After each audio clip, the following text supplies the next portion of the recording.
ज्ञानतिमिरन्धस्य ज्ञानाञ्जनशलाकया चक्षुरुन्मीलितं येन तस्मै श्रीगुरवे नमः। नमो ॐ विष्णुपादाय कृष्णपृष्ठाय भूतले श्रीमते भक्तिवेदान्तस्वामिनिति नामिने। नमस्ते सारस्वते देवे गौरवाणी प्रचारिणे निर्विशेष शून्यवादी पाश्चात्य देशतारिणे। हे कृष्ण करुणा सिंधु दीनबंधु जगतपते गोपेश गोपिका कांत राधा कांत नमस्तुते। तप्त कांचन गौरांगी राधे वृंदावनेश्वरी वृषभानुसुते देवी प्रणमामि हरिप्रिये। वाञ्छाकल्पतरुभ्यश्च कृपा सिन्धुभ्यैव च पतितानां पावनेभ्यो वैष्णवेभ्यो नमो नमः। जय श्री कृष्ण चैतन्य प्रभु नित्यानंद श्री अद्वैत गदाधर श्रीवासादि गौरभक्तवृंद। हरे कृष्णा कृष्णा कृष्णा हरे हरे हरे राम राम राम हरे हरे। मूकं करोति वाचालं पंगुं लंघायते गिरिं यत्कृपातमहं वन्दे श्रीगुरुदीनतारिणं श्रीपरमानन्दमाधवं श्रीचैतन्यमीश्वरम्। हरे कृष्णा। तो आप सबको याद होगा कि कल परसों की कक्षा में, एकादशी की कक्षा में हम सुन रहे थे कि कैसे शिवजी और आसुरी मुनि कितना भाव विह्वलित होके भावपूर्वक रास लीला को दर्शन करने के लिए आए। और जब रास लीला का दर्शन हुआ, कृष्ण का दर्शन हुआ, तो शिवजी बहुत सुंदर एक प्रार्थना कृष्ण को करते हैं। मैं देखा हूँ एक चीज़ कि गर्ग संहिता में प्रार्थनाएं जो हैं भक्तों का, वो बहुत ही हृदयपूर्वक है और बहुत ही सुरीला है। तो हम ये एक प्रार्थना उच्चारण करके आज की कक्षा को चालू करेंगे, शुभारंभ करेंगे। आप सब दोहराइए। ये शिव जी बता रहे हैं, कृष्ण को प्रार्थना कर रहे हैं रास लीला और कृष्ण का दर्शन करने के बाद, जो हमने कथा सुना था एकादशी में। गोलोकनाथ गिरिराजपते परेश, गोलोकनाथ गिरिराजपते परेश, वृंदावनेश कृतनित्यविहार लीला, वृंदावनेश कृतनित्यविहार लीला, राधापते ब्रजबधू जनगीत कृत कीर्ते, राधापते ब्रजवधू जनगीत कीर्ते, गोविंद गोकुलपते किलते जयस्तु, गोविंद गोकुलपते किलते जयस्तु। इस श्लोक में हर लाइन में पति है। गोलोकनाथ गिरिराजपति, हे कृष्ण जो आप गोलोक के नाथ हैं और गिरिराजपति हैं और परेश हैं। मैं ईश हूँ पर आप परेश हैं, मेरे से भी ऊपर हैं। शिव जी बता रहे हैं मैं ईश हूँ पर परेश हैं, आप ऊपर हैं। वृंदावनेश, और खाली में आप मेरे से नहीं है, पूरा वृंदावन की ईश हैं आप। और क्यों ईश हैं, वृंदावनेश क्यों हैं, क्यों आपको वृंदावन का ईश सब मानते हैं। कृत नित्य विहार लीला, क्योंकि आप नृत्य कर रहे हैं और नृत्य करके नित्य विहार लीला कर रहे हैं, इसीलिए सब ब्रजवासी आपको ईश्वर मानते हैं। मैं जब नृत्य करता हूँ, तांडव लीला करता हूँ, तो सब लोग हाहाकार मचाते हैं। पर आप जब नृत्य करते हैं, विहार करते हैं, रास लीला करते हैं, तो आपका लीला इतना मनोरम है और मनोहर है कि सारे वृंदावन, सारा जग मंत्र मुग्ध हो जाता है आपकी विहार लीला से। तो इसीलिए आप परेश हैं और मैं ईश हूँ, क्योंकि मैं ईश हूँ, मैं नृत्य करता हूँ तो हाहाकार मच जाता है, और आप नृत्य करते हैं तो सारा ब्रह्मांड और सारा जगत पूरा मंत्रमुग्ध और मनोहर नृत्य देख के मंत्रमुग्ध हो जाता है। राधापते ब्रजवधु जन गीत कीर्ते। और इस चीज को सारे ब्रजवधु लोग कीर्तन करते हैं कि किस तरह कृष्ण वृंदावन की पति नहीं है, गोकुल के पति नहीं है, गिरिराज की पति नहीं है और शिव जी के पति नहीं है, वो केवल श्री राधिका का ही पति है। राधा प्रते ब्रजवधु जन गीत कीर्ते, वो सब तो एक्सटर्नल है, ठीक है। गिरिराज पति एक्सटर्नल है, गोलोक पति एक्सटर्नल है और शिव जी की पति एक्सटर्नल है, पर सारे ब्रजवधु आपको कैसे मानते हैं? राधा पते ब्रजवधु जन गीत कीर्ति। इस तरह सारे जन को वो आपकी कीर्ति को, ख्याति को सबको फैला रहे हैं। गोविंद गोकुलपते किलतु जयस्तु, हे गोविंद हे गोकुलपति आपकी जय हो। इस तरह शिव जी गुणगान कर रहे हैं रासलीला में कि मेरा तांडव नृत्य से पूरा संहार होता है और आपकी रासलीला नृत्य से, पूरा बिहार नृत्य से पूरा जगत मंत्र मुक्त हो जाता है।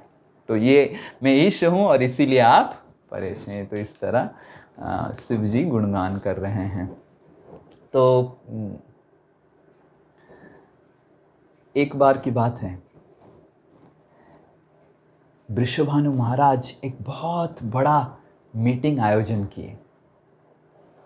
एक्चुअली वृषभानु महाराज को जन्माष्टमी में यशोदा महारानी, नंद बाबा बहुत बड़ा जन्माष्टमी बर्थडे फेस्टिवल जैसे आजकल होता है ना, बर्थडे फेस्टिवल में न्योता होता है, तो वृषभानु महाराज को न्योता मिला था और इतना सुंदर जन्माष्टमी फेस्टिवल था, इतना अच्छा था, इतना कुछ किया कि वृषभानु महाराज सोचे वापस आने के बाद बड़ा एक मीटिंग आयोजन की। ये जन्माष्टमी का बाद वाला मीटिंग्स है, जन्माष्टमी से पहले हम बता दे रहे हैं ताकि आप सबको भी पता होगा जन्माष्टमी में बाद क्या होता है। तो जन्माष्टमी के बाद क्या, ऐसे नहीं कि जन्माष्टमी हो गया तो हरे कृष्णा बहुत अच्छा, इतना सेवा किया, ओह थोड़ा रिलैक्स, ऐसे नहीं। जन्माष्टमी के बाद क्या लीला हो रहा है ये हम सुनेंगे आज। तो बहुत बड़ा मीटिंग हुआ और वृषभानु महाराज बोले इतना अच्छा न्योता था, इतना अच्छा प्रसाद था, इतना अच्छा आयोजन था, मेरा भी मन कर रहा है नंद को और यशोदा को सबको बुला के, कृष्ण को बुला के और एक बरसाना में बहुत बड़ा उत्सव का आयोजन करने के लिए। तो सारे मिनिस्टर बोल रहे बहुत अच्छा बहुत अच्छा बहुत अच्छा, साधु साधु साधु, बहुत अच्छा, क्योंकि खाने में किसको सबको प्रसाद तो अच्छा ही लगता है। तो बहुत अच्छा बहुत अच्छा बहुत अच्छा सब बोलने लगे। तो बाकी सब मिनिस्टर बोलने लगे। मैं उधर देखिए, ब्रज और इधर का मैनेजमेंट और मीटिंग में ये अंतर है। इधर के मैनेजमेंट मीटिंग में बोलना पड़ता है क्या तुम सेवा करेगा, ठीक है ये कर पाएगा क्या, ठीक है ट्राई करूंगा। बट उधर इतने लोग उत्सुक होते हैं कृष्ण सेवा के लिए, खुद ही सब मंत्री लोग हाथ उठाने लग गए। तो एक मंत्री हाथ उठाता है कि मैं पूरा डेकोरेशन का भार संभालूंगा, एक मंत्री हाथ उठाता है मैं पूरा सब कुछ साफ करने का क्लीननेस डिपार्टमेंट देखूंगा, एक मंत्री उठाता है कि मैं सारे जो ब्रजवासी प्रमुख नंद, सुनंद, उपनंद और सारे आपके भाइयों को मैं अच्छे से इनविटेशन कार्ड डिजाइन करके सबको भेजूंगा। तो इस तरह everyone took all the services. And फिर जो सबसे वरिष्ठ मंत्री थे वृषभानु महाराज के, वो वरिष्ठ मंत्री बोलने लग गए वृषभानु महाराज को कि ये सब कुछ अच्छा है, सब अच्छे अच्छे सेवा ले रहे हैं, बहुत अच्छा होगा, पर तो वृषभानु बोला पर क्या, मतलब क्या आयोजन नहीं हो सकता है मंत्रीवर? ना हो सकता है, पर ये आयोजन बहुत सक्सेसफुल, सबसे अच्छा होगा जब आपकी बेटी वृषभानु नंदिनी इस आयोजन का जो प्रसाद और व्यंजन बनाने का कार्य वो करेंगे। तो वृषभानु बोले कि ये बात है, तुरंत सुचरिता सुचरिता सुचरिता वृषभानु महाराज के राज्य में, वृषभानु महाराज के पैलेस में Sucharita Devi is the contact person between the Antahkuti and the Bahikuti, मतलब प्रीवियसली इन वैदिक टाइम्स, वैदिक सभ्यता में जो पुरुष लोग रहते हैं वो बाहर बारंडा में बैठे रहते थे, और जो स्त्री और सब रहते हैं वो अंदर रहते थे। तो वो लोग जनरली बाहर इतना आना जाना नहीं करते थे। बट द मैसेज कैसे भेजना है, तो Sucharita Devi is the messenger from the outer to. देखिए कितना कितना प्रिसाइज सेवा है उधर, मतलब आप सबके लिए सेवा है और हमारे लिए भी सेवा है। कुछ मत सोचिए कि अरे बाप रे सबसे सेवा खत्म हो गया। कृष्ण अनंत है और हम सबके लिए अनंत सेवा क्रिएट कर सकते हैं। तो सुचरिता देवी को बोलते हैं कि सुचरिता जाओ राधिका को बुला के लेके आओ, बोलो कि मैं बुलाया हूँ। तो राधा रानी के पास जाते हैं। राधा रानी, ललिता देवी, विशाखा देवी सब बैठे रहते हैं। तो सुचरिता देवी को देख के राधा रानी दंडवत करती है और बोलती क्या चाहिए ना, वृषभान आपके पिताजी बुलाए हैं, अब चलिए ना, बात क्या है ना, एक बहुत बड़ा आयोजन हो रहा है। तो राधा रानी बोलते हैं क्या आयोजन का क्या फायदा, नहीं नंद बाबा और यशोदा महारानी को बुलाने का आयोजन होता है। तो राधा रानी का कान पूरा खड़े हो जाते हैं। हाँ, तो फिर राधा रानी, ललिता, विशाखा सब चले जाते हैं। फिर वृषभानु महाराज को दंडवत करते हैं। दंडवत करके बोलते हैं कि ऐसे हम सोच रहे हैं कि इतना बड़ा आयोजन करेंगे कि राधिका क्या तुम भी ये सेवा में भाग लेना चाहेगी। तो राधा रानी बोले जरूर मैं सेवा लेने के लिए चाहूँगा, पर क्या मेरे को सेवा करना है ना, कुकिंग का सेवा, रसोई का सेवा। और सब मंत्रीगण बोल रहे हैं कि तुम अगर ये रसोई का सेवा करेगी राधिका, तो पूरा ये जो उत्सव है ये पूरा 4 चांद लग जाएगा उत्सव में। तो राधा रानी बोलते हैं करूंगी, पर उसके लिए इंग्रेडिएंट्स चाहिए, वो सब चाहिए ना, सब हमने व्यवस्था कर लिया, तुम जाके चेक कर लो और कुछ चाहिए तो मैं तुरंत ले आऊँगा। तो श्रीमती राधा रानी, ललिता देवी, विशाखा देवी सब जाके चेक करते हैं। और वृषभानु महाराज एक बड़ा पैलेस में, महल में सामान भर के रखे हैं, मतलब कितना प्रसाद बना होगा सोचिए। तो इतना सामान देख के राधा रानी विशाखा देवी को बोलते हैं कि बहुत सारा सामान है, हम तो बहुत सारा आइटम, तो उधर ही प्लानिंग करना चालू कर देते हैं क्या क्या आइटम्स सब बनाएंगे। तो फिर तुरंत बाकी सब गोप बालक जो मंत्री लोग थे, जो मंत्री सेवा लिया था इन्विटेशन भेजने का, सबको इन्विटेशन भेजते हैं। और नंद महाराज के पास भी इनविटेशन आता है। नंद महाराज इनविटेशन पढ़ के बहुत खुश हो जाते हैं, यशोदा महारानी को बोलते हैं। तब कृष्ण बाहर गोचारण के लिए चले गए होते हैं। तो शाम में जब कृष्ण आते हैं, वो यशोदा महारानी बोलते हैं कान्हा कल तुम गोचारण के लिए नहीं जाएगा। कृष्ण बोलते हैं कैसे नहीं जाऊंगा, कल तो इतना बड़ा हमने प्लान किया है, इतना बड़ा खेल प्लान किया है, और मैं नहीं जाऊंगा तो मेरे को बहिष्कार कर देंगे दोस्त लोग ना, मैं तो जाऊंगा ही नहीं। ना एक न्योता था कान्हा, तुमको नहीं जाने से अच्छा रहेगा। ना मैं तो जाऊंगा, नहीं तो गड़बड़ हो जाएगा। और ठीक है, मैं कीर्तिदा देवी को बोल देता हूँ कि नहीं जा। तो कृष्ण जो क्या बोली मैया, कीर्तिदा के घर से, कीर्तिदा मैया के घर से न्योता था क्या? हाँ मैं उनको बोल देती हूँ कि तुम नहीं जा सकता है। ना मैया, वो खेल कैंसिल कर देंगे, सब कैंसिल कर देंगे, हम चलते हैं मैया।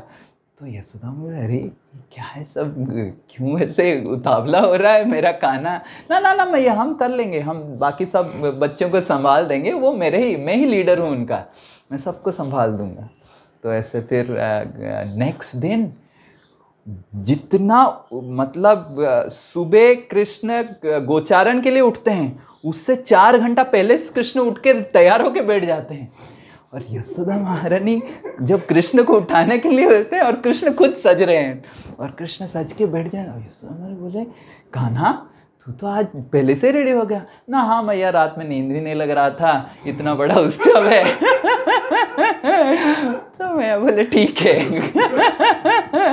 तो चलते हैं। और कान्हा कृष्ण इतने उतावले थे कि जब नंदगांव से बरसाना चल के जा रहे हैं, सब कोई बैलगाड़ी में जा रहे हैं, सब जा रहे हैं, फिर उतर के बैलगाड़ी में फिर चलने लगे।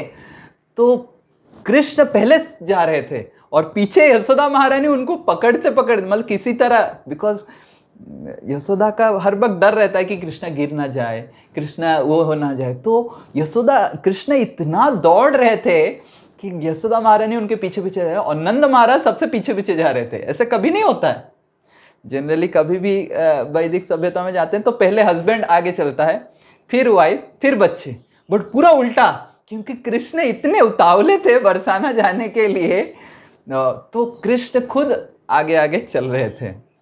और फिर जब पहुँचे तो वृषभानु महाराज ने बहुत अच्छा रिसेप्शन किया, और सबको थोड़ा थोड़ा जो स्टार्टर होता है ना, थोड़ा मिष्टी और थोड़ा चंदन लगाना, और थोड़ा सबको बिठा दिया। और यशोदा महारानी तुरंत कहाँ चली गई? किचन चली। और यशोदा महारानी किचन का अरेंजमेंट देख के, क्लीनिनेस देख के, तो पूरा गजब अरेंजमेंट, और जो फ्रैग्रेंस आ रहा था उसको देख के यशोदा महारानी तुरंत राधा रानी को जाके पकड़ के, जैसे पकड़ने का तो राधा रानी तुरंत दंडवत कर दी यशोदा महारानी को, और तुरंत यशोदा महारानी राधिका को उठा के तुरंत गले लगी, ये राधिका क्या प्रिपरेशन बनाई है, तुम क्या बनाई हो। और यशोदा महारानी सुनिए क्या बताते हैं। तो यशोदा महारानी बताते हैं राधा रानी को कि ये जो खाना बनाने का कला है, ये सारे महिलाओं के जितने सारे गुण हो सकते हैं, उस गुण में खाना बनाने का कला जो है वो शिरोमणि कला है। मतलब there are so many ladies and they may be very beautiful and their smile may be very enchanting and their ornaments may be very enchanting, but Yashoda महारानी बोलते हैं सारे गुण जो भी है महिलाओं में, अगर वो खाना बनाते समय जला देती है, रोटी फूलता नहीं है, और नमक ऐसे गिर गया है कि खाते समय उल्टी लग रहा है, या फिर आलू गला ही नहीं है, ऐसे अगर खाना बनाई, वो लड़की का जीवन धिक है। तो यशोदा महारानी बता रहे हैं कि लड़कियों का जितने सारे गुण हैं, उस गुण में, उस कलाओं में सबसे जो शिरोमणि कला है वो है व्यंजन बनाने का कला। और हे राधिका, उस कला गौरवान्वित हो गया है क्योंकि आप उस कला को एक्सेप्ट किए हैं। ऐसे होता है कि ना, I cook nice then I get glorified. पर यशोदा महारानी बता रहे हैं राधा रानी को, you cook nice because of which you are not glorified, the cooking is glorified. क्योंकि वो व्यंजन लोग सब सोच रहे हैं कि हाय हाय हमारा क्या सौभाग्य है, बैंगन सोच रहा है, आलू सोच रहा है। और क्योंकि वृंदावन में सब तो चित्त है, चिन्मय है, आलू सोच रहे हैं कि हाय हमारा क्या सौभाग्य है कि आज राधा रानी हमको काट रही है। ब्रिंजल सोच रहे हैं कि हमारा क्या सौभाग्य है, अग्निदेव सोच रहे हैं हमारा क्या सौभाग्य है कि आज राधा रानी के हाथ से मैं लग रहा हूं चूल्हा में। और दूध क्या सोच रहा है। तो इस तरह पूरा व्यंजन गौरवान्वित हो गया कि आपका हाथ लग गया। तो इसीलिए कविराज गोस्वामी श्रीमती राधा रानी के बारे में बताते हैं, महाभाव स्वरूप श्री राधा ठाकुरानी, महाभाव स्वरूप श्री राधा ठाकुरानी, सर्वगुण खणी कृष्ण कांता शिरोमणि, सर्वगुण खणी कृष्ण कांता शिरोमणि। महाभाव स्वरूप श्री राधा ठाकुरानी, श्रीमती राधा रानी महाभाव स्वरूप हैं, और जितने सारे गुण हैं सारे गुण की खणी है। खणी मतलब समझते हैं, mine. And Krishna Kanta Shiromani, and she is the crest jewel of all the Krishna's consort. Krishna के जितने कांता हैं, लक्ष्मी हैं, सीता हैं, जो भी हैं, सब कांताओं में सबसे शिरोमणि हैं श्रीमती राधा रानी। और जैसे ही यशोदा महारानी ऐसे गुणगान करने लग गए राधा रानी का, तो रोहिणी देवी उधर खड़ी थी, बोले कि हाँ राधिका तो खणी है, राधिका तो मणि है, पर हमारे कृष्ण भी गोलोक मणि हैं।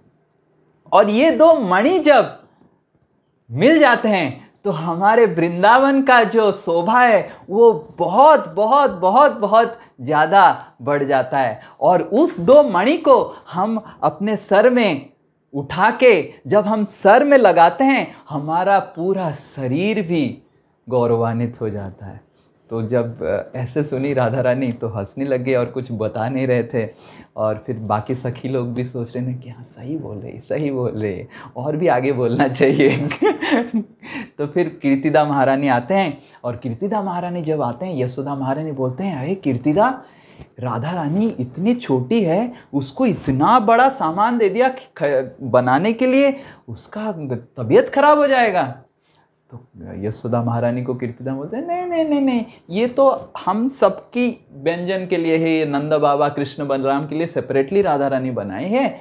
और राधा रानी का तो सौभाग्य है कि आप आए हैं और आपके लिए वो बना रहे हैं, ये तो हमारा सौभाग्य है, ये तो मेरी राधिका का सौभाग्य है। और बाकी सब लोगों के लिए बड़ा किचन में कुकिंग हो रहा है।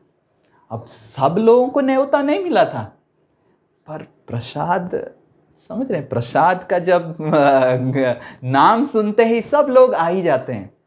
जैसे मैं देखा हूँ ब्रह्मचर्य आश्रम में, कभी भी कुछ महाप्रसाद लेके आता हूँ तो महाप्रसाद आया, महाप्रसाद आया, बहुत सारे लोग डिवोटी सोते रहते हैं और महाप्रसाद के नाम पूरा सोए हुए हैं, मतलब खराटे मार रहे हैं, महाप्रसाद के नाम पे सब उठ जाते हैं और सब उठ के प्रसाद खा के फिर सो जाते हैं 5 मिनट में।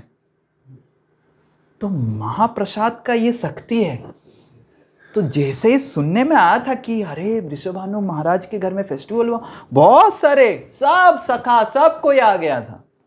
तो सबके लिए बड़ा किचन में कुकिंग हो रहा है और राधिका हमारे सबके लिए छोटा किचन में कुकिंग कर रहे थे।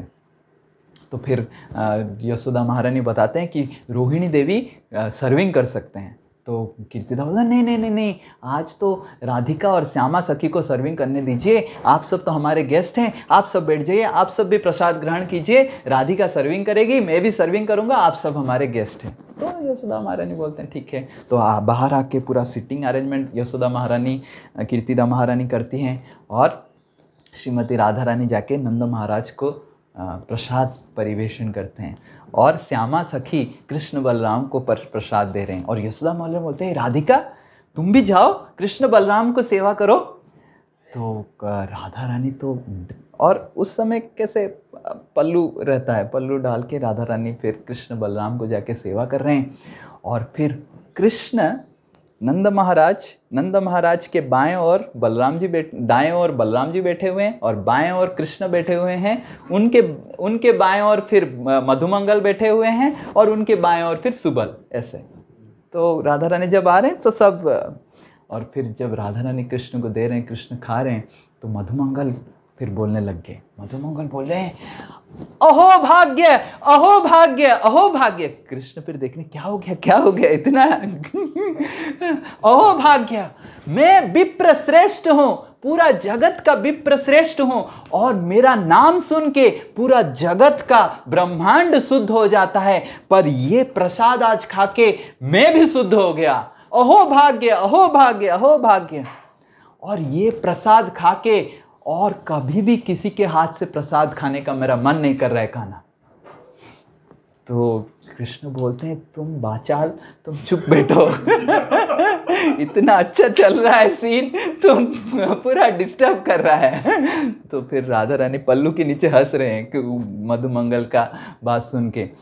और कृष्ण मधुमंगल को बताते हैं, तुम ध्यान से थोड़ा चुप से खाओ, थोड़ा मेरे को भी ध्यान से फोकस करने दो, इतना अच्छा चल रहा है सीन, तुम डिस्टर्ब कर रहा है। और मधुमंगल बोलते हैं, क्या मैं मुंह बंद करके कैसे खाऊं? और ये अपराध नहीं हो जाएगा, ये अपराध नहीं हो जाएगा मुंह बंद करके खाऊं? इतना सुस्वादु प्रसाद है, इतना सुगंध है, इतना कोमल है, ये प्रसाद क्या है? और इस प्रसाद को खा के मैं अगर इसका गुणगान नहीं करूंगा, मेरा सबसे बड़ा अपराध हो जाएगा और मेरा ब्रह्म तेज नाश हो जाएगा। और क्यों ऐसा है मैं तुमको कहना बताता हूं, क्योंकि हमारी राधिका स्वयं महालक्ष्मी है, इसीलिए ये प्रसाद इतना सुस्वादु है। और जैसे ही श्रीमती राधा रानी के बारे में बताते हैं बट्टू मधुमंगल की वो महालक्ष्मी है, तो कृष्ण के पैरट है, कृष्ण का पैरट का नाम पता है आपको? जैसे आपका जीवन पूरा 1000 गुना व्यस्त है, कृष्ण का एक पैरट है, उसका नाम है पेट पैरट, तो उनका नाम है विचक्षण। तो विचक्षण कृष्ण के इधर कांधे पे बैठे हुए रहते थे, तो विचक्षण नीचे आ जाते हैं और नीचे आके कृष्ण उनको एक छोटा सा लड्डू थोड़ा खिला देते हैं और विचक्षण खा के तुरंत कुछ उनका मुंह छोटा हो जाता है। और नंद महाराज बोलते हैं, अरे हम सब प्रसाद खा रहे हैं और हम इतने आनंदित हैं, ये विचक्षण प्रसाद खा के इतना मुंह उसको छोटा क्यों हो गया? तो नंद महाराज बोलते हैं, हे विचक्षण, तुम्हारा मुंह क्यों छोटा हो गया प्रसाद खा के? मधुमंगल तो इतना गुणगान कर रहा है प्रसाद का, तुमको क्या पसंद नहीं आया प्रसाद? तो यशोदा मारे बोलते, हे द्विजबर, बोलो बोलो। द्विज होता है ना, द्विज मतलब ब्राह्मण को भी द्विज बोलते हैं और चिड़ियों को भी, मतलब बर्ड्स आर ऑल्सो कॉल्ड द्विज। द्विज मतलब 2 बार जो पैदा हुआ है। चिड़िया लोग भी 2 बार पैदा होते हैं ना, एक तो अंडा, फिर अंडे से फिर पैदा हैं, इसलिए द्विज। तो जब यशोदा मारी बोले, हे द्विजवर, बोलो बोलो, तो मधुमंगल बोलते हैं, देखो आज ब्रज की जो ब्रजेश्वरी है यशोदा महारानी मेरे को गौरवान्वित कर रहे हैं कि द्विजवर हूं। तो यशोदा, मैं तुमको नहीं बोल रहा हूं, मैं विचक्षण को बोल रहा हूं, तुम चुप बैठो, थोड़ा उससे सुनने दो। और फिर मधुमंगल चुप हो जाते हैं और विचक्षण बताते हैं। विचक्षण बताते हैं कि सब कुछ सही है, प्रसाद बहुत अच्छा है, पर ये बटु मधुमंगल अपने आप को सोचता है कि ये बहुत बड़ा ब्राह्मण है, विप्र है, शास्त्र पढ़ा है, ये सब गलत बोल रहा है। तो यशोदा माँ ने, वही तो हमको चाहिए, क्या वो गलत बोला कि तुम्हारा मुंह छोटा हो गया? ये बटु बोलता है कि राधा रानी महालक्ष्मी है, ये पूरा गलत है। हमारी राधिका महालक्ष्मी नहीं है, महालक्ष्मी तो राधा रानी का विस्तार है। और फिर बटु एक सुंदर श्लोक बताते हैं, आप सब पढ़िए। देवी कृष्णामयी प्रोक्ता, देवी कृष्णामयी प्रोक्ता, राधिका परदेवता, राधिका परदेवता, सर्वलक्ष्मी मयी सर्वा, सर्वलक्ष्मी मयी सर्वा, कांति सम्मोहिनी परा। कांति सम्मोहिनी परा। लक्ष्मी तो वो हैं जो कृष्ण विष्णु से सम्मोहन होके विष्णु का सेवा नहीं छोड़ पाते हैं, पर हमारी राधिका वो हैं जो कृष्ण को सम्मोहित कर लेते हैं। सोचिए, तो हमारी राधिका क्या लक्ष्मी हुई? विष्णु चाहते हैं कि लक्ष्मी मेरा सेवा नहीं करके कुछ कहीं और चले जाए, फिर भी लक्ष्मी विष्णु से इतना आकर्षित है, इतना सम्मोहित है कि वो विष्णु की चरण छोड़ नहीं पाते हैं। लक्ष्मी तो वो है जो नारायण के चरण में है, और हमारी राधिका तो वो है जिनके चरण में नारायण स्वयं कृष्ण है। तो जब ऐसे बोलते हैं तो राधा रानी और सहन नहीं कर पाती हैं, तो राधा रानी लैडल को श्यामा सखी के हाथ में देके भाग के किचन में चली जाती हैं, और श्यामा सखी अपने आप को अकेले पाके वो भी भाग के चली जाती हैं। फिर रोहिणी देवी आके फिर सर्विंग करने लग जाते हैं। फिर दोनों को जब भागते हुए देखते हुए, और फिर राधा रानी अंदर जाके फिर अपना पल्लू हटाते हैं और बोलते हैं कि तुम क्यों आ गई? श्यामा सखी पूछते हैं राधा रानी को ना, वो मेरे बारे में कुछ अनाप शनाप बात कर रहे थे तो इसीलिए मैं भाग के आ गई। तो फिर किसी तरह यशोदा महारानी फिर राधा रानी को समझा के फिर से जाके सर्विंग करवाते हैं। फिर सर्विंग हो जाता है, सब प्रसाद वसाद हो जाता है। फिर यशोदा महारानी राधिका को जाके बोलते हैं कि इतना सुंदर प्रसाद, और कीर्तिदा महारानी को बोलते हैं सब अच्छा था, पर वो मधुमंगल बहुत बकर बकर करता रहा था और सबको एंटरटेन कर रहा था, पर उसका बात में एक दम था। तो कीर्तिदा महारानी बोली, कौन सा? जैसे लड़कियां लोग कैसे, महिला लोग कैसे बात कर, कौन सा?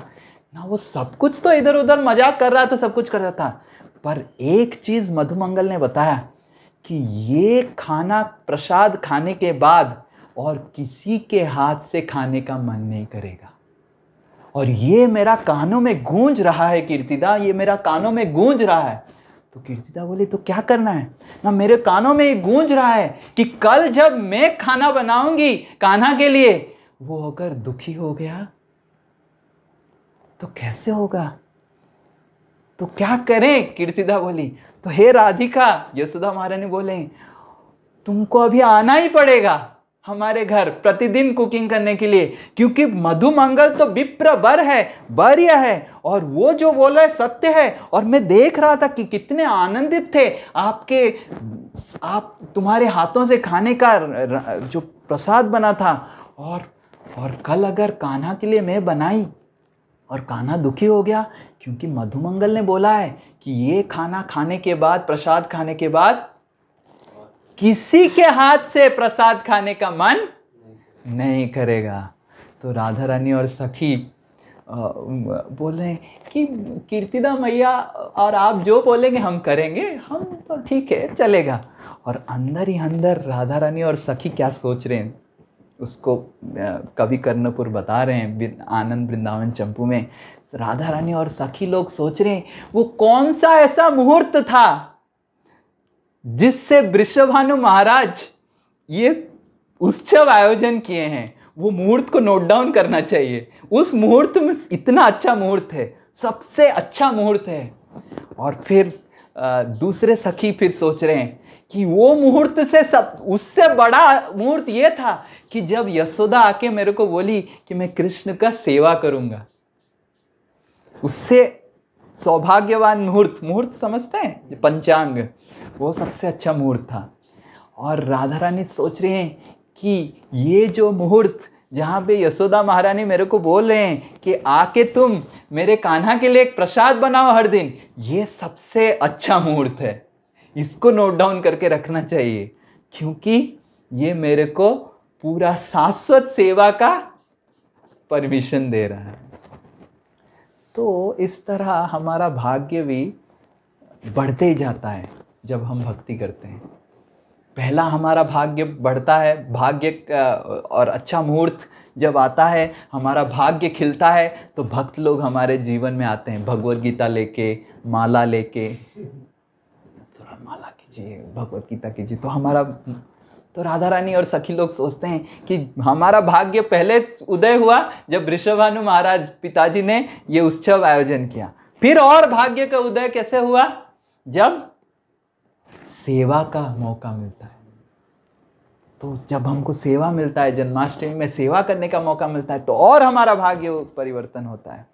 और जब हम जीवन भर इस तरह का हृदय पूर्वक सेवा करेंगे, एंड व्हाट्स द रिजल्ट? फिर यशोदा महारानी बोलेंगे कि तुम इतना अच्छा जन्माष्टमी में प्रसाद बनाया मेरे कान्हा के लिए, और मेरा कान्हा बोल रहा है कि तुम्हारा हाथ के खाने के बाद तुम्हारा हाथ का घेवर, तुम्हारा हाथ का केक, तुम्हारा हाथ का क्या जो सब बनेगा, हम सब बनाएंगे, वो खाने के बाद मेरा कान्हा बोला और कुछ खाने का मन नहीं कर रहा है, तुम अभी हर दिन आके मेरे कान्हा के लिए खाना बनाओ। तो हमारा शाश्वत भाग्य इस तरह खुल जाएगा। तो केवल ब्रजवासियों के आशीर्वाद से ही हमारा भाग्य खुल सकता है। और वो कब खुलेगा? जब हम हृदय पूर्वक सेवा करेंगे, तब हमको शाश्वत सेवा मिलेगा। तो सब राधा रानी और सखी लोग सोचते हैं हाँ जरूर जरूर हम करेंगे। और फिर ललिता देवी बोलते हैं कि आप जैसे आदेश करेंगे, हमारा जीवन तो आपका आदेश पालन करने के लिए है। तो फिर for the first time all the sakhis जो छुप छुप के मिलते थे किस तरह कृष्ण से, उनको पूरा परमिशन मिल गया जाके कृष्ण का मिलने का। और कृष्ण तो उधर ही नंद भवन में रहते थे, तो सब सखी लोग चले जाते थे, सुबह सुबह उठ के चले जाते थे, खाना बनाते थे। और उनका सेटिंग रहता था कि दो सखी लोग खाना बनाना छोड़ के ऊपर जाके टेरेस में कृष्ण को देखेंगे, क्या सेवा कर रहे हैं, गायों को कैसे वो कर रहे हैं, ये कर रहे हैं। तो क्योंकि सब चले जाएंगे तो यशोदा हमारे बारे आज कम सखी आए हैं क्या हो गया? तो सब मतलब 10 लोग आए तो 8 लोग सेवा कर रहे हैं और 2 लोग चले गए। फिर 10 मिनट वो गए, फिर नीचे आए और फिर वो 8 के 8 हैं, यशोदा में वो 8 लोग आए हैं पर एक्चुअली 10 आए हैं, वो 2 लोग ऊपर हैं। तो इस तरह वो मैनेज करते थे। और पहली बार गोपी लोग कृष्ण को धूते हुए देख रहे हैं। और 2 सखी ऊपर जो पहली बार गए हैं कृष्ण को धूते हुए, कृष्ण पूरा अच्छे से, और आपने सोचे कि गाय से दूध निकालने गया है, it's a very aristocratic service. Krishna पूरा सज धज के, पीतांबर पहन के, पगड़ी पहन के, अच्छे से सज धज के गायों को जब निकल रहे हैं, तो गोपी लोग सोच रहे हैं अक्षन विताम फलविदम, हमारा आंखों का फल मिल गया कि हम आज कृष्ण को ऐसे देख रहे हैं। तो एक सखी बता रहे हैं कि हमारे घर में दूध बिल्कुल कम मिलता है। तो दूसरा सखी पूछ रहे हैं कि क्यों, तुम्हारे गाय नहीं क्या? ना, हमारे गाय हैं, पर गाय इतने बदमाश हैं कि दूध निकालने नहीं देते हैं।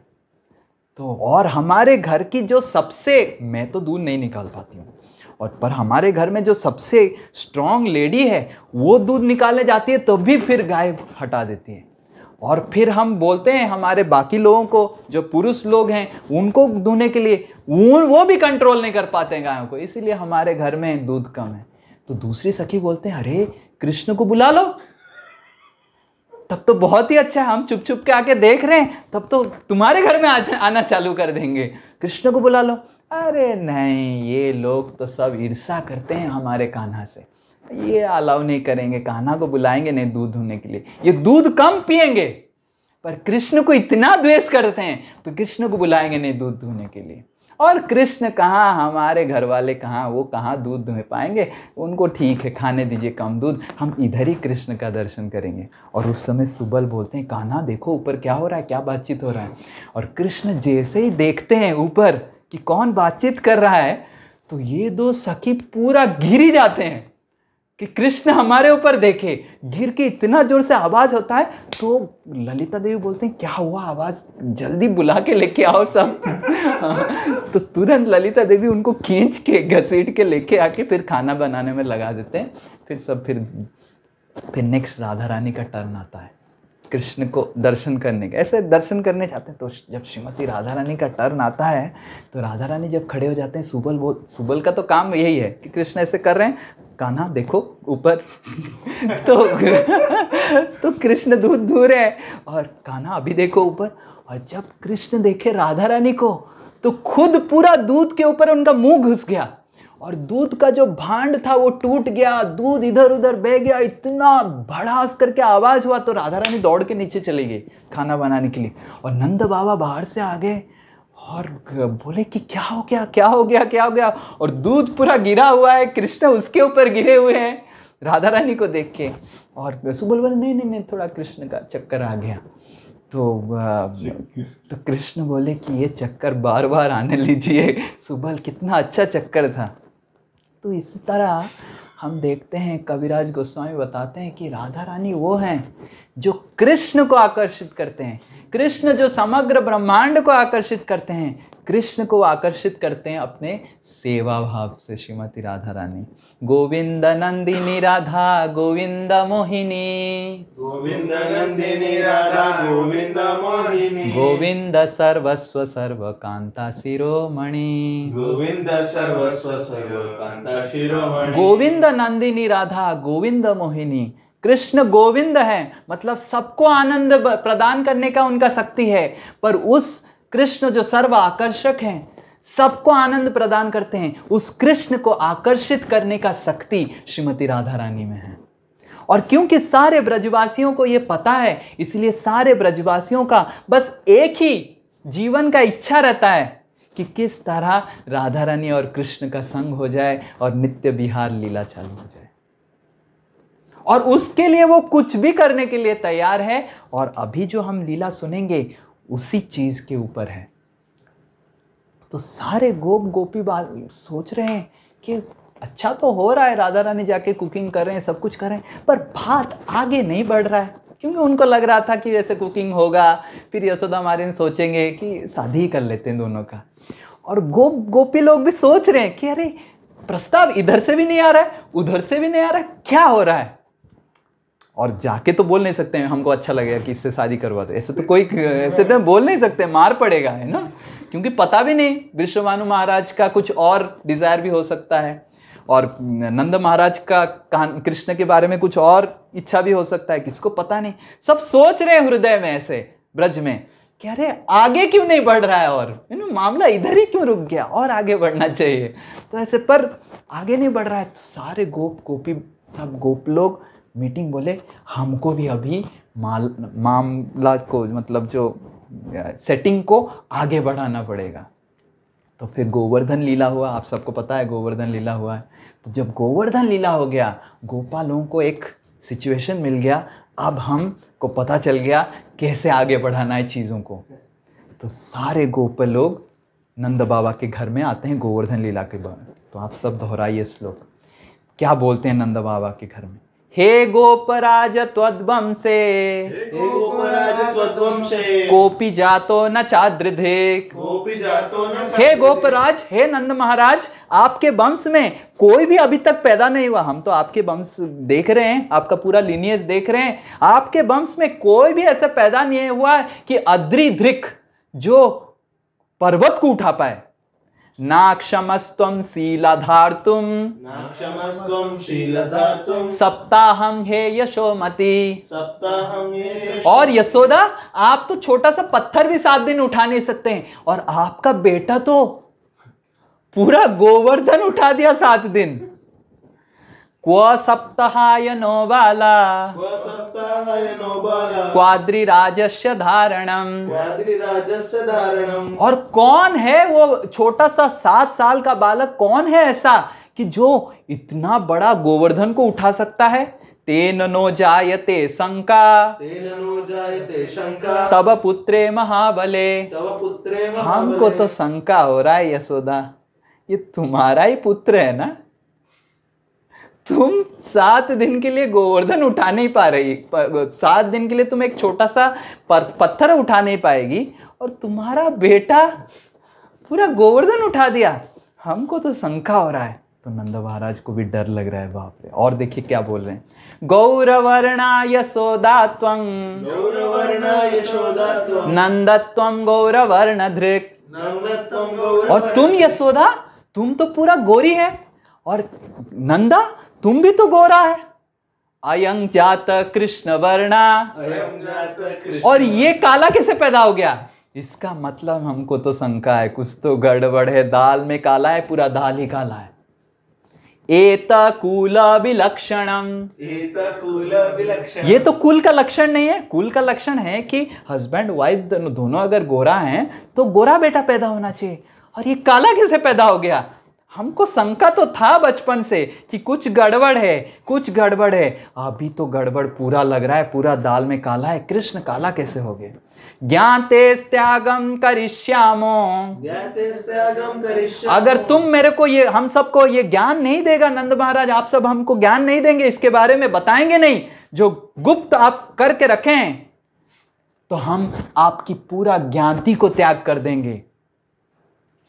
यदि सत्यम न भाष्यसे, आप अगर हमको सच्चाई नहीं बताएंगे तो पूरा आपको त्याग कर देंगे। गोपेशु चास्य बोत्पत्तिम, गोपेशु चास्य बोत्पत्तिम, बदचे नकलीर भवेत्। बदचे। और मैं बता रहा हूं, बहुत बड़ा झगड़ा होने वाला है, और आपको हम त्याग कर देंगे। तो नंद महाराज डर जाते हैं, बाप रे, मैं जाऊंगा कहाँ कान्हा को लेके, यशोदा महारानी को लेके, अकेला पड़ जाऊंगा, सारे लोग मेरे को त्याग कर देते हैं। तो नंद महाराज डर के मारे गर्ग मुनि के बारे में बताते हैं कि गर्ग मुनि मेरा बेटा को नारायण तुल्य बताया था, ये कृष्ण नारायण के समान है। और गर्ग मुनि आए थे, नामकरण किए थे, कृष्ण को बताए थे ये कृष्ण सतयुग में भी आता है सफ़ेद रंग का, और त्रेता युग में आता है येलो रंग का, अभी ये कृष्ण श्याम रंग का आया है, ये नारायण तुल्य है। और जब ये सारे गोप बालक सुनते हैं कि गर्ग मुनि आए, और गर्ग मुनि ने नामकरण किया कृष्ण का, गर्ग मुनि इज वेरी इंपॉर्टेंट पर्सन, और आपने हमको बुलाया नहीं, तो और गुस्सा होके वो देखते भी नहीं है। और नंद महाराज बोलते हैं सुनो तो, सुनो तो बोलते हैं और कुछ नहीं सुनेंगे। वो तुरंत वृषभानु महाराज के घर में चले जाते हैं, क्योंकि इस राजा को त्याग करना है तो दूसरा राजा को तो पकड़ना पड़ेगा, बिना राजा का राज्य कैसे होगा। तो सारे गोप लोग बोल देते हैं चलते हैं अभी वृषभानु महाराज के पास, और उनको बोलेंगे कि आप पूरा ब्रज का राजा बन जाइए, और नंद महाराज को हम त्याग करते हैं, क्योंकि वो झूठ बोल रहा है, झूठ बोला हमको। वृषभानु वरत्वं वै, वृषभानु वरत्वं वै, ज्ञाति मुख्यो महामना, ज्ञाति मुख्यो महामना, नंदराजं त्यज ज्ञातेर, नंदराजं त्यज ज्ञातेर, हे गोपेश्वर भूपते। हे गोपेश्वर भूपते। हे वृषभानु, अगर आप चाहते हैं कि आप हम सब आपको त्याग ना करें तो तुरंत आप नंद महाराज को ब्रज की कम्युनिटी से पूरा त्याग कर लीजिए, नहीं तो बहुत बड़ा विवाद होगा, बहुत बड़ा झगड़ा होगा और आपको भी हम त्याग कर लेंगे। वृषभानु बोलते हैं क्या हो गया, क्या होगा? और सब बोलते हैं कि ऐसे ऐसे हुआ है। तो वृषभानु बोलते हैं हाँ ये सही है, क्योंकि गर्गमुनि मेरे पास भी आए थे और बोले थे कि ये राधिका तो स्वयं कृष्ण की कांता है, और ये मैं जैसे ही सुना तो बोला कि अभी शादी करवा देते हैं। तो गर्ग बोलते ना, ब्रह्मा जी स्वयं भांडिर वन में इन दोनों का शादी करवाएंगे। और गोपाल लोग जब सुनते हैं कि आपने भी हमको छुपाया तो गोपाल लोग बहुत गुस्सा हो जाते हैं। वृषभानु महाराज किसी तरह उनको शांत करते हैं और बोलते हैं नहीं नहीं नहीं, तो अभी तो जो हो गया, अभी तो कुछ कर नहीं सकते हैं, अभी मैं सोचता हूँ कि दोनों का शादी करवा दें। तो गोपाल लोग अंदर सोचते हैं यही तो हम चाहते थे, हमको कहाँ चाहिए था आपको त्याग करना, उनको त्याग करना। तो ठीक है, आप अगर चाहते हैं तो ठीक है, अगर कृष्ण और राधिका का शादी हो जाएगा तब हम आप दोनों को एक्सेप्ट कर लेंगे, आप दोनों फैमिली को। आपने झूठ बोला है ठीक है, पर दोनों का शादी करवा देंगे तो हम आप दोनों को एक्सेप्ट करेंगे।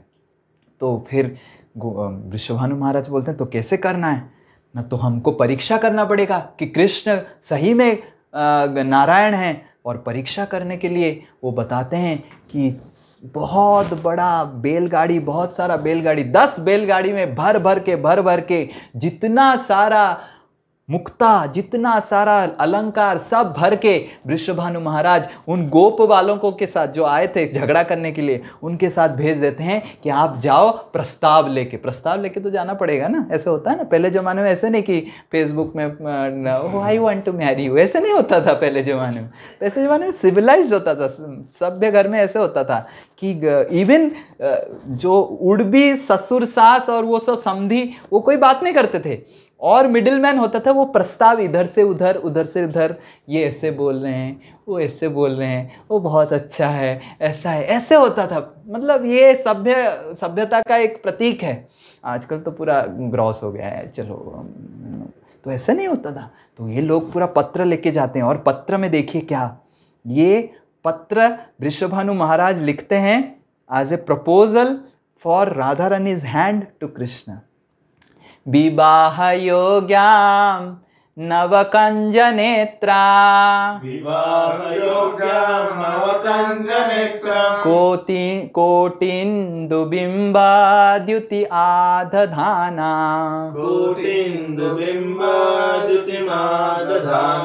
विज्ञाय राधां वृषभानुमुख्य,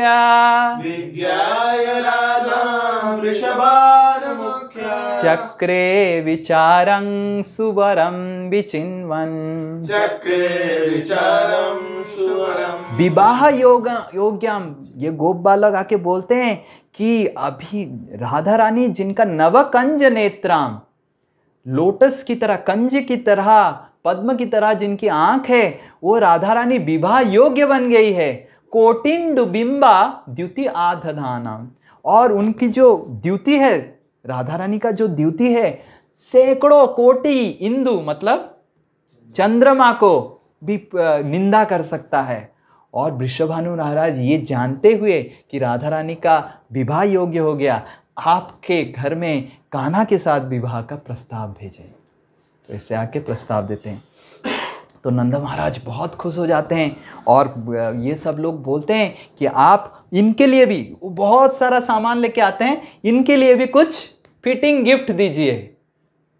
और नंद महाराज जब देखते हैं 10 बैलगाड़ी भरा हुआ सोना, अलंकार, मुक्ता, सब कुछ, नंद महाराज अपना सब इकट्ठा करने लगते हैं। वो एक बैलगाड़ी भी आधा हो जाता है, और नंद महाराज परेशान हो जाते हैं। अरे वृषभानु के साथ हम रिश्ता जोड़ेंगे और इसके पास इतना है और हमारे पास तो इतना ही है।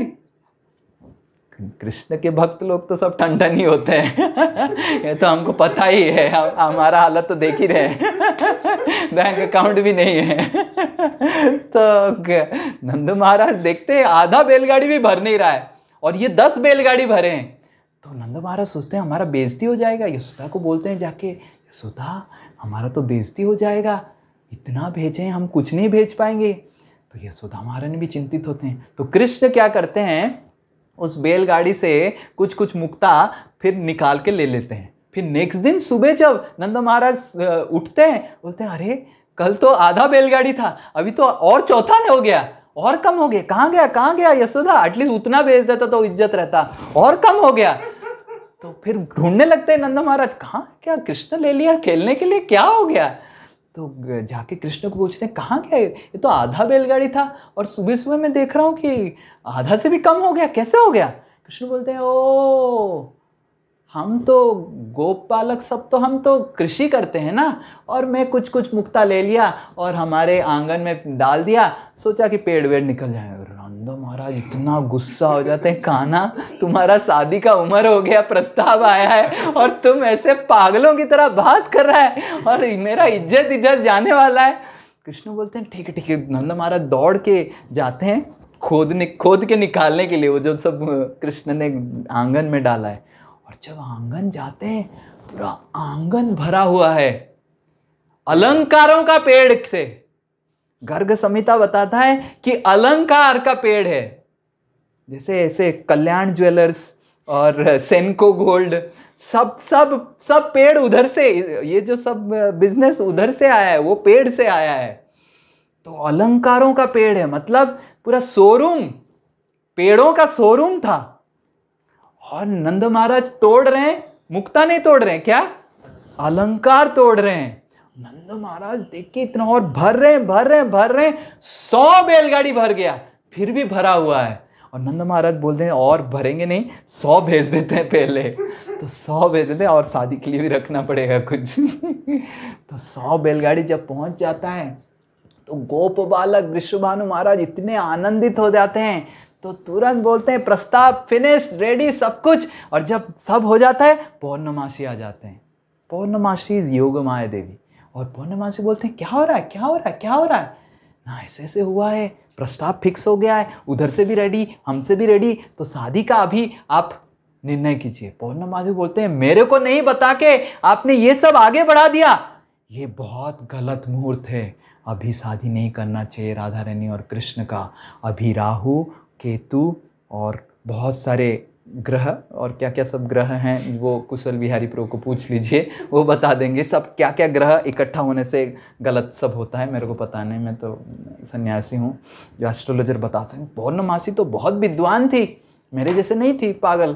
तो पौर्णमासी बताए कि राहु केतु ये ग्रह वो ग्रह सब एक साथ बैठे हुए हैं अभी विवाह योग में, और जो भी अभी विवाह करता है उसका विवाह तुरंत टूट जाएगा, और आइदर नववधू या जो जमाई या वधू किसी का तो मृत्यु हो जाएगा। तो वृषभानु महाराज और सब डर जाते हैं।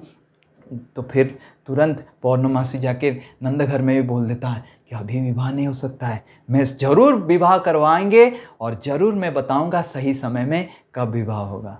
तो फिर गोप बालक वेट करते रहते हैं कि विवाह होगा, पर विवाह होता ही नहीं है। और उसी तरह श्रीमती राधा रानी हर दिन सुबह जाके खाना बनाती हैं और विवाह होता ही नहीं, क्योंकि कृष्ण और गोपियों का जो रस है वो इसी रस में है, परकिया रस में। उस रस का आस्वादन करने के लिए योग माया ने कभी भी विवाह रचाया ही नहीं। और यशोदा महारानी बहुत दिनों के बाद इतना एक दिन विचलित हो जाती हैं कि अरे शादी नहीं हो रहा है, पौर्णमासी मना कर रही है, जब भी मैं पौर्णमासी को शादी के बात करता हूँ क्यों ऐसे मना कर देती है पौर्णमासी। क्योंकि माता पिता के हृदय में हर वक्त ये रहता है कि विवाह होना चाहिए। इसीलिए तो हमने कहानी सुना, बकुला देवी होके यशोदा महारानी आए विवाह करने के लिए, श्रीनिवास और पद्मावती का हमने बालाजी कथा में सुना था। तो यशोदा महारानी सुना शादी नहीं हो रहा, राधिका का किसी और से शादी हो गया तो क्या हो जाएगा। ऐसे डर डर के एक दिन यशोदा महारानी ने क्या किया, श्रीमती राधा रानी के हाथ में मेहंदी लगा दी। मेहंदी और हल्दी होता है ना, एक त्योहार होता है, रस्म होता है हल्दी मतलब शादी से एक दिन पहले वो बहू के हाथ में लगाया जाता है कि अभी फिक्स हो गया सब कुछ, अभी नेक्स्ट दिन शादी है। तो हल्दी लगा दी और ये राधा रानी भी बैठ के लगा दी, कुछ तो कर रही है मैया, कर ली। और जब हो गया। राधा रानी फिर खाना बना के वापस जा रही थी और सोचने लगी, अरे मैं हल्दी मतलब शादी, और कुछ फिक्स नहीं हुआ है, कार्ड नहीं छपा है, किसी को न्योता नहीं है, और मैं भी हल्दी लगा दी, वो भी लगा दी, लोग क्या सोचेंगे कि गई थी कुंवारी होके आई शादीशुदा। और उस समय ऐसा नहीं था कि आप जाओ ना कॉलेज में जाओ फिर शादी करके आ जाओ, ऐसे नहीं होता था आज जो होता था। तो ऐसे राधा रानी सोच रही है, उस समय समय बहुत अलग था, और राधा रानी बहुत डर गई। तो राधा रानी और देखिए ऐसे हटाने का कोशिश किए, वो सूत्र चिपक गई है पूरा, यशोदा महारानी ने चिपकाया है हल्दी, तो कहाँ से छूटेगा। तो राधा रानी हटाने का, तो एक जगह है वृषभानु महाराज की बरसाना के पास एक कुंड है, उस कुंड में पुकुर में जाके वो हाथ धोने लग गई। जब हाथ धोने लग गई तो फिर हाथ से हट गया, फिर राधा रानी थोड़ा आनंदित होके फिर चली गई। और फिर कृष्ण गोचारण कर करके जब इस कुंड के पास आते हैं, देखते हैं ये कुंड पूरा पीला हो गया है, और कृष्ण बोलते हैं सुबल को, श्रीदामा को, ये पुकुर पीला क्यों हो गया है, ये पुकुर पीला क्यों हो गया है, कल तो ये पुकुर पीला नहीं था, ये पुकुर पीला क्यों हो गया, ये पुकुर पीली क्यों है, ये पुकुर पीली क्यों, पीली समझते हैं, येलो। तो कृष्ण क्या करते हैं, जंप मार लेते हैं, और जंप मार के, क्योंकि राधा रानी के स्वयं हाथों से हैं, तो कृष्ण जंप मार के चित्कार करने लगते हैं, ये पीली पुकुर कैसे हो गया, ये पुकुर पीली कैसे हो गया, ये पुकुर पीली कैसे हो गया। और कृष्ण ऐसे पुकुर के अंदर घूम रहे हैं, और केवल उनका जो मोर पंख है दिखाई दे रहा है, और ऐसे घूम रहे हैं, ये पुकुर पीली क्यों है, ये पुकुर पीली। और सुबल श्रीदाम से बोले, कान्हा क्या पागल हो गया क्या, पुकुर के अंदर क्यों घूम रहा है। और जब कृष्ण बाहर आते हैं तो उनका शरीर भी पीली हो गया है। तो सारे सुबल श्रीदामा पूछते हैं, कृष्ण तुम तो पीला हो गया पूरा। तो और कृष्ण बोलते हैं, हाँ मैं कलयुग में इसी तरह पीला होके आऊँगा, और मेरे राधिका का प्रेम को आस्वादन करने के लिए। तो वो पुकुर अभी भी है, पीली पुकुर, और जिसका आध्यात्मिक आँख है वो पीली पुकुर के जल को पीला देख सकता है। तो आप सब जाएंगे तो देखेंगे, अरे ये पीली पुकुर नहीं है। तो आध्यात्मिक आँख होना चाहिए। और श्री चैतन्य महाप्रभु आए हैं, कृष्ण चैतन्य महाप्रभु के अवतार में आते हैं श्रीमती राधा रानी का प्रेम और आनंद को आस्वादन करने के लिए। और ना कि खाली आनंद आस्वादन करने आते हैं, उस आनंद का जो आशीर्वाद है, आप सोचिए थोड़ा, इतना अच्छा लीला होता है हर दिन। ये तो मैं एक दिन का लीला बताया, हर दिन ऐसे सैकड़ों लीला होता है, अनंत शेष वो लीलाओं का वर्णन नहीं कर पाते हैं, एक सेकंड का जो लीला है वो वर्णन नहीं कर पाते हैं, हर दिन ये लीला होता है। और उस लीला में प्रवेश करने का, उस लीला का आनंद में प्रवेश करने का आशीर्वाद भी लेके आए हैं। श्री चैतन्य महाप्रभु केवल आस्वादन करने नहीं आए हैं, श्री चैतन्य महाप्रभु आशीर्वाद भी लेके आए हैं। हमको आशीर्वाद कर रहे हैं कि आप भी इस लीलाओं का अगर सही रूप से श्रवण करेंगे और भगवान का नाम लेंगे, वैष्णवों का अपराध नहीं करेंगे और सेवा करेंगे, ब्रजवासियों का गुणगान करेंगे, जन्माष्टमी में हृदयपूर्वक योगदान करेंगे और सेवा करेंगे, तो श्री चैतन्य महाप्रभु हम सबको ये आशीर्वाद कर रहे हैं कि जो भी ये करेगा, लीला सुनेगा, जन्माष्टमी में भाग लेगा, भगवान का सेवा करेगा, नाम जप करेगा, तो सबको वृंदावन धाम में प्रवेश करने का मौका मिलेगा। तो श्री चैतन्य महाप्रभु हमारे लिए वृंदावन धाम की आनंद को लेके आए हैं, वृंदावन धाम की माधुर्य को लेके आए हैं, जहाँ पे झगड़ा भी श्रीमती राधा रानी और कृष्ण को मिलन के लिए ही होता है। वृंदावन धाम वो जगह है जहाँ पे सब कुछ का एक ही लक्ष्य है कि किस तरह राधा रानी और कृष्ण का मिलन हो, और किस तरह राधा रानी और कृष्ण का मिलन में उनको जो आनंद आस्वादन हो रहा है उसका वृद्धि हो। सारे ब्रजवासी, सारे गोप बालक, नंद बाबा, वृषभानु महाराज, यशोदा महारानी, कीर्तिदा महारानी, पौर्णमासी, तुलसी देवी, कालिंदी, यमुना देवी, गोवर्धन, सबका एक ही, और तो और चंद्रावली और बिरजा सखी जो राधा रानी के कंपटीटर हैं, सबका एक ही गोल है, लक्ष्य है कि किस तरह श्रीमती राधा रानी और कृष्ण का मिलन हो, और किस तरह श्रीमती राधा रानी और कृष्ण का मिलन का जो आनंद है वो उसका वृद्धि हो, और उस लीला में प्रवेश करने का मौका श्री चैतन्य महाप्रभु लेके आए। तो ये हमारा हो सौभाग्य है। जिस मुहूर्त में हमने भक्तों से मिले हैं इस जीवन में, उस मुहूर्त को हमको नोट डाउन करना चाहिए कि वो मुहूर्त हमारे जीवन का सबसे भाग्यवान मुहूर्त था। जिस मुहूर्त में हमने सेवा चालू किया हरे कृष्ण आंदोलन में, उस मुहूर्त को हमको दूसरा बार नोट डाउन करना चाहिए कि ये मुहूर्त हमारा उससे भी ज्यादा भाग्यवान मुहूर्त था। और जो मुहूर्त में हम भगवान की लीलाओं का श्रवण कर रहे हैं, कृष्ण लीलाओं का श्रवण कर रहे हैं, उस मुहूर्त को हमको नोट डाउन करना चाहिए, क्योंकि वो मुहूर्त हमको कृष्ण लीला और वृंदावन धाम के लिए आकर्षण बढ़ा रहा है। वो मुहूर्त हमारा उस मुहूर्त से भी बड़ा भाग्यवान मुहूर्त है। और इस तरह हमारा भाग्य बढ़ बढ़ के ऐसा एक दिन आएगा, बाकी लोगों के लिए मृत्यु का मुहूर्त होता है वो मांगल मुहूर्त होता है, मांगलिक मतलब मंगल जब आता है गलत समय में तो मृत्यु लेके आता है, ऐसे बोलते हैं। आप एस्ट्रोलॉजर से बात करेंगे कि मार्किक मांगल बोलते हैं, मारता हुआ मंगल। मंगल ग्रह जब गलत समय में आता है तो मार देता है व्यक्ति को और मृत्यु लेके आता है, और वो मुहूर्त व्यक्ति के जीवन में सबसे खराब मुहूर्त होता है। इसीलिए बोलते हैं मरने के बारे में मत बोलो। पर भक्तों के जीवन में मंगल ग्रह मंगल लेके आता है, सबसे मंगलमय मुहूर्त लेके आता है। हमारे जीवन में इतने सारे मंगलमय मुहूर्त हो गया जहां पे हमने भक्तों से मिले, सेवा चालू किया, हरिनाम चालू किया, दीक्षा हुआ, ये सब हमारा मंगलमय मुहूर्त है। पर हमारे जीवन का सबसे मंगलमय मुहूर्त आएगा जब तार्किक मंगल ग्रह हमारे जीवन में लग जाएगा और चैतन्य महाप्रभु का ये जो आशीर्वाद है ब्रज में प्रवेश करने का, वो आशीर्वाद हमको मिलेगा। तो भक्तों का सबसे मंगलमय मुहूर्त है मृत्यु का मुहूर्त। इसीलिए भक्त लोग जब मृत्यु वरण करते हैं तो वो आनंद का उत्सव होता है, क्योंकि चैतन्य महाप्रभु का आशीर्वाद का, कृपा का पात्र वो बन गया है और ब्रज धाम में प्रवेश कर लिया है।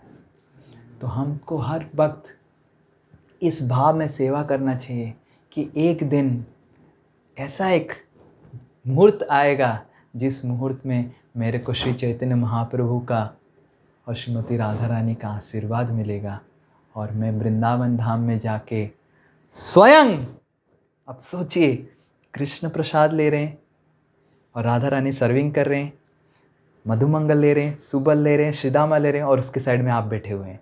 सोचिए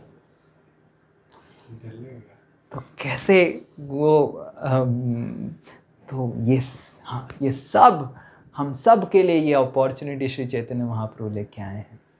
अगर हम वैष्णव की निंदा ना करें, हरिनाम करें और वैष्णव की सेवा करें, तो हम सब एक साथ वृंदावन धाम में मधुमंगल से और विचक्षण से श्रीमती राधा रानी का गुणगान सुन सकते हैं। हरे कृष्णा कृष्ण कृष्ण हरे हरे, हरे राम राम राम हरे। श्री श्री वृंदावन धाम की, श्री श्री जन्माष्टमी महामहोत्सव की जय, श्रीमती राधा रानी की, श्री कृष्ण भगवान की, श्रील प्रभुपाद की, निताई गौर प्रेमानंदे।